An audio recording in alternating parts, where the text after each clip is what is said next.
ไอ้น้องอ๋อเดี๋ยวอะไรนั่นเองก็ป้อยเอาเบียเดี๋ยวป้อยยังวันมึงสุกซาป้อนนั่นหัวแต่ก็มาเจอกับคำค่ะไล่มึงนั่นก็สมองหัวหลวน่ะ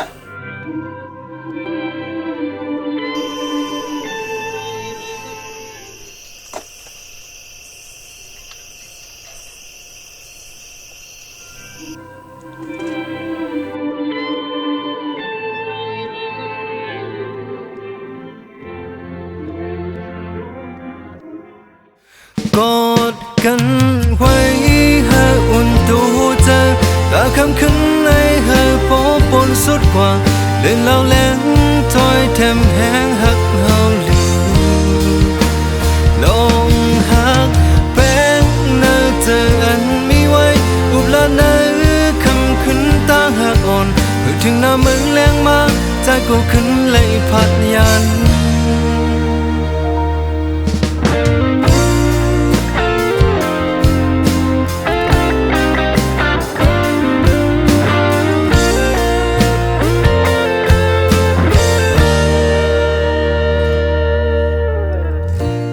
ยามถึงมาเยา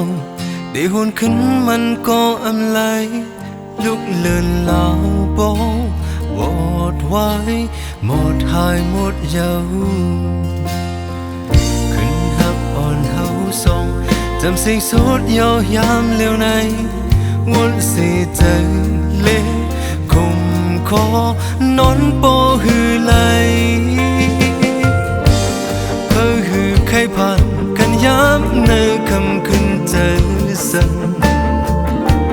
คุณย้ำทุกยาเข้าปองเจอกันลมเย็นท้องเป่าจึงนึ่งแขนแทงแห้งโตสันสุดจำอีกอกใจเฮาก่อนรู้กอดกันไว้ให้อุ่นตัวหัวใจตาคำขึ้นในให้ปอบปนสุดกว่าเลื่อนเล่าแหลงจอยแถมแห้งหักเฮาลืม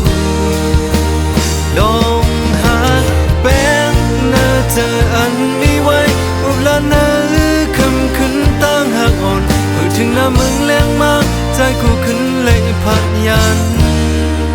เพื่อพ้องเดินหักกัน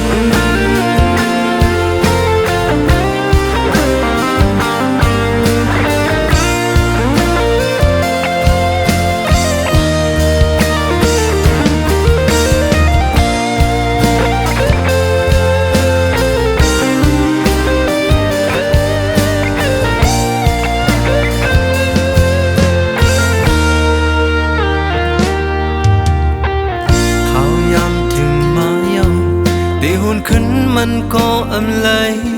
ลุกเลือนลาวโบวอดไว้หมดหายหมดเยาขึ้นหักอ่อนเฮาส่งจำสิ่งสุดยาวยามเลี้ยวในวนสีเจอเล็กกุมคอนนโปหือไหลเพื่อหือใครผ่านกันย้ำในคำขึ้นเจอสันคุณย้ำทุกยาเข้าปองเจอกัน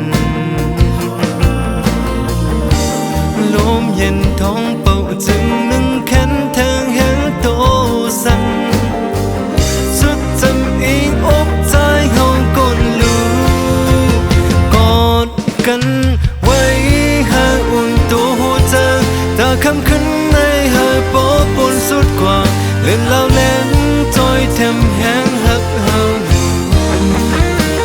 ลองหักแป้งเนื้อเจออันมีไว้อุบลาเนื้อคำขึ้นตั้งหักอ่อนเพื่อถึงหน้ามึงแรงมาใจกูขึ้นเลยพัดยันกอดกันไว้ให้อุ่นตัวใจถ้าคำขึ้นในให้ปอบปนสุดกว่าเล่นเล่าแหลงจอยแถมแห้งหักเฮาลืมลองหักแป้งเนื้อเจออันมีไว้อุบลาเนื้อคำขึ้นตั้งหักอ่อนเพื่อถึงหน้ามึงแรงมาใจกูขึ้นเลยพัดยัน